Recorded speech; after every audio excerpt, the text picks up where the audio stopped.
Автор книги Вячеслав Чирикба ставит себе целью очертить в сжатой, но одновременно насыщенной информацией форме самые главные этапы установления и развития разнообразных контактов между представителями итальянских держав, прежде всего генуэзцами и народами Западного Кавказа. В книге «Абхазия. Итальянские города-государства XIII-XV веков» затрагиваются вопросы, относящиеся к взаимоотношению морских республик Италии с Абхазией, об организации торговой деятельности итальянцев, прежде всего в центральном городе страны Севастополисе, а также деятельности Римско-католической церкви в Абхазии. У нас без привлечения очень богатая история.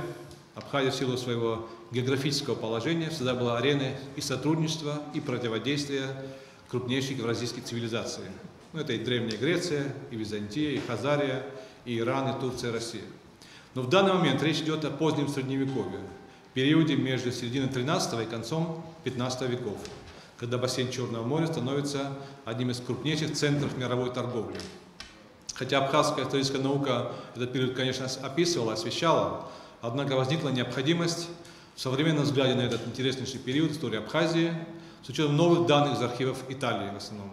Вообще всегда полезно посмотреть даже на давно известные вещи свежими глазами, в данном случае глазами даже не историка, а филолога. В книге автор описывает активную деятельность католических миссионеров и учреждения дипломатического и юридического представительства генуэзцев на территории средневековой Абхазии. Изложение сопровождается полными списками в хронологическом порядке. В 1318 году Иоанн XXII, он был очень интересным человеком, очень заботился продвижением христианского учения на восток, послал 6 первосвященников на восток, основали архиепископство в Султании, это было в Иране, а также он основал монастырскую школу восточных языков в Кафе, в Феодосии. Так что это была очень интересная личность, и он же послал в том же году, 1913 году, послал в Абхазию, в Севастополе, Сухум, первого архиепископа Бернардо Моретти.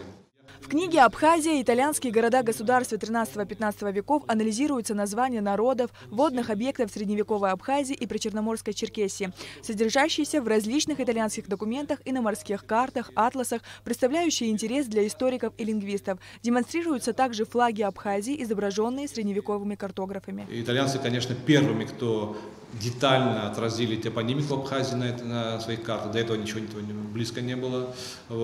И очень многие топонимы Абхазии появились именно впервые на итальянских картах.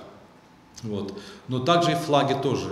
Над Сухумом в основном. Над Сухумом, иногда бывали над Тамышом, Таманса.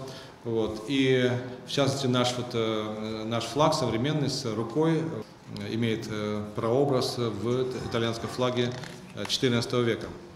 Фрагмент из Гульельмо Солери, 1380 год, он изобразил руку на красном, серебряного цвета, руку на красном полотнище.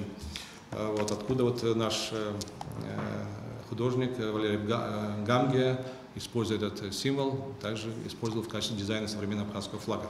Мрачной страницей итальянско-кавказских взаимоотношений является экспорт рабов из Абхазии и Черкесии в XIII-XV веках. Вячеслав Чирикба приводит большое количество данных, касающихся происхождения и даже цены продававшихся людей, которая зависела от их пола, возраста и этнической принадлежности. Кроме этого, в тексте прослеживается судьба детей, рожденных черкесскими или абхазскими рабынями, получивших затем романское гражданство, и в отдельных случаях ставших известными личностями. Ранее Вячеслав Чирикба уже писал книгу о возможном кавказском происхождении матери великого гения Возрождения Леонардо да Винчи. Есть версия, что она была, это версия итальянских ученых, что она была восточной рабыней. Рабыня, взятая из Востока, а Восток тогда был Кавказ, Черноморский Кавказ, Крым и бассейн Черного моря. Так что и Абхазия, и Черкесия входили в тот Восток. Восточные рабы были с Кавказа. Вячеслав Чирикба умело подвергает лингвистическому анализу богатый и действительно запутанный материал, подтверждает или опровергает другие мнения и предлагает свои объяснения и решения этимологических проблем, отметил историк Олег Бгашба. Книга скромно квалифицирована автором как очерки взаимоотношений. Примечательно, что он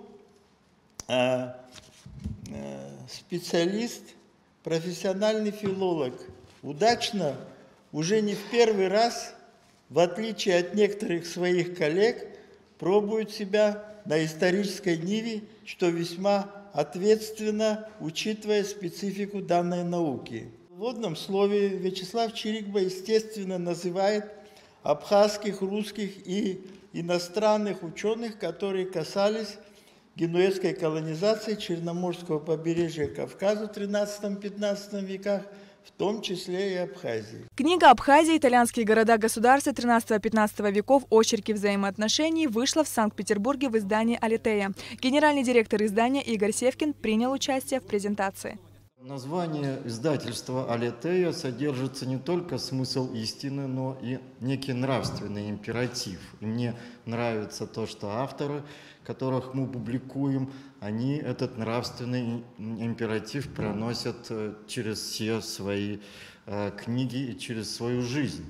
И то, что Вячеслав говорил, и то, что он написал, и то, что, надеюсь, он напишет, вполне соответствует тем требованиям, которые мы предъявляем к нашим авторам. Интересные сведения исторического и географического характера сопровождаются в книге объяснительными таблицами и картами, обобщающими имеющимися данными, таким образом существенно облегчающими ее чтение. Сария Кварацхеля, Степан Мартиросян, Абхазское телевидение.